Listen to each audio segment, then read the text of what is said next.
Pépé, je ne l'ai pas évoqué avant, hein, pour lui porter la poisse évidemment, quoi, mais héros un petit peu malheureux du match face à la Guinée équatorienne, un des héros malheureux, qui peut être fier là, de sa réalisation.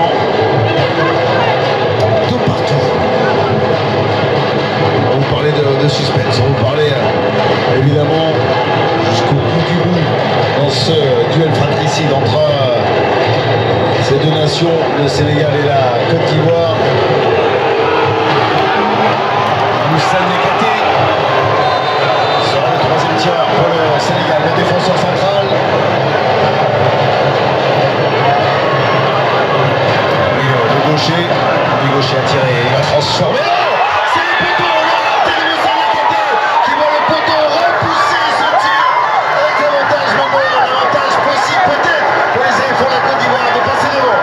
Et pourtant, il avait bien observé le gardien qui était parti à l'opposé. Il a quand même voulu appuyer ce ballon.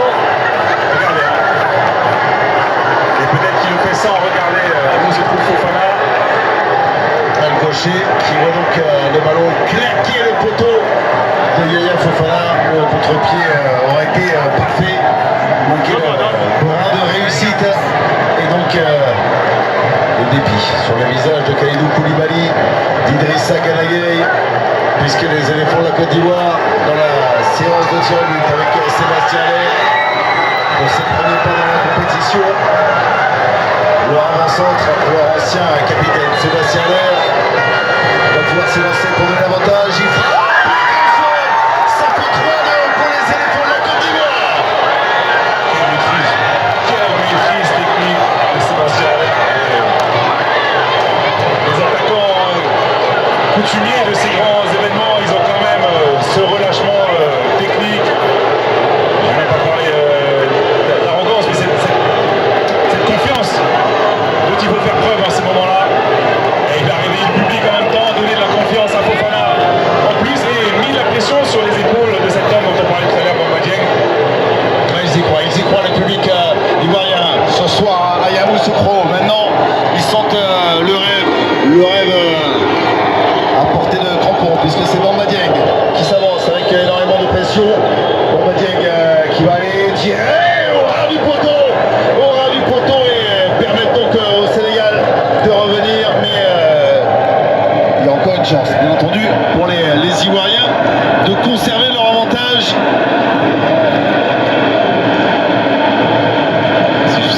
Si je compte bien, c'est le quatrième tireur ivoirien. Kessié sur du 100% pour... Et Kessié n'a pas encore frappé. Sadio Mané non plus. Vous me direz. Ouais, j'ai une théorie là-dessus, mais on va laisser... Kessié qui a donc transformé tout à l'heure le penalty dans les dernières minutes pour emmener ce Sénégal dans les prolongations. Et Marseille qui souffre, il en peut plus. Il le sait évidemment. C'est important de conserver cet avantage. Ça serait un demi-pas d'effet de la qualification pour les quarts de finale. Serge Aurier qui va s'élancer. Serge Aurier qui va transformer. Serge Aurier qui va transformer le penalty. Le 100% des éléphants de la Côte d'Ivoire. 4 tirs, 4 buts. Qui a eu un raté côté sénégalais. Et qu'on va envoyer les cinquième et dernier tireur. Ce sera Sadio Mané, bien entendu, pour le Sénégal. Et quand on veut la pression, voilà. Il va en avoir là, Sadio Mané. Je veux dire, aux premières loges, 4 salles 2 ans, Lyon. S'il réussit, il y aura évidemment encore un tir au but pour les Ivoiriens. Si en revanche, il n'arrive pas à tromper la vigilance du portier Yaya Fofana, ça sera terminé et ça sera donc les Ivoiriens qui iront en quart de finale défier le Mali ou le Burkina. Sadio Mané, le numéro 10, qui prend l'information. Sadio Mané qui ne veut pas réfléchir, Sadio Mané qui tire, il met la puissance et Sadio Mané qui égalise momentanément. C'est maintenant l'instant décisif puisque les éléphants de la Côte d'Ivoire vont avoir ce tout dernier penalty qui vaut un quart de finale au bout des crampons, au bout des pieds de Franck Kessié. Et quel plaisir de voir les grands joueurs se succéder les uns après les autres. Voir Sadio Mané et Franck Kessié face à Mendy.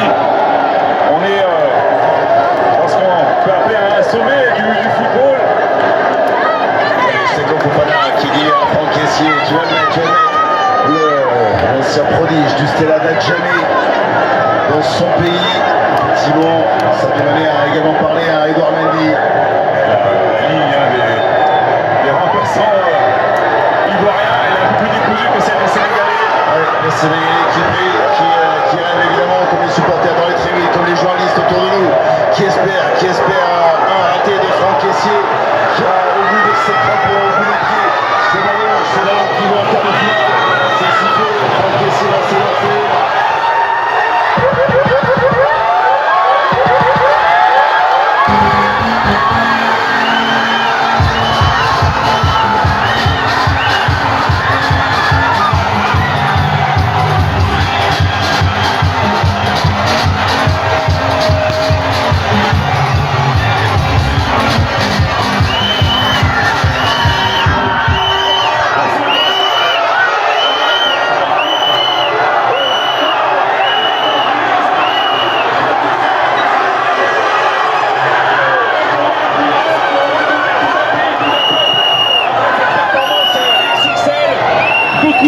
Les gars, on descend du podium par limite. On descend du podium. Il y a l'écran qui est là, on ne peut pas chier le podium.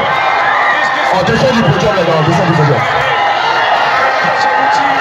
On descend du podium, on descend. Oh les gars, on descend du podium, on descend du podium.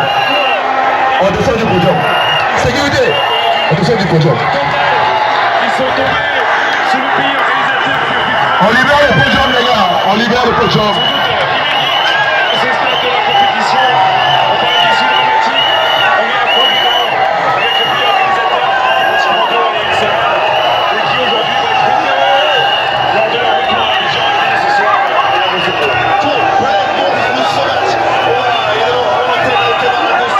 Parce qu'il y a tellement de choses à dire qui vont nous amener avec ce miracle gagnant, ce point qu'on a vécu et ce cataclysme pour les Sénégalais qui sont éliminés de la compétition.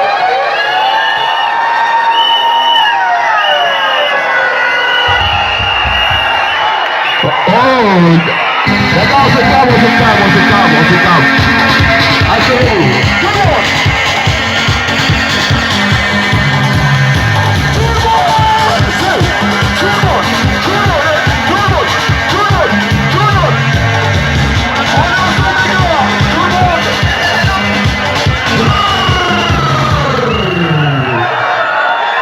Après moi, faut m'apprêter la chanson des supporters, s'il te plaît.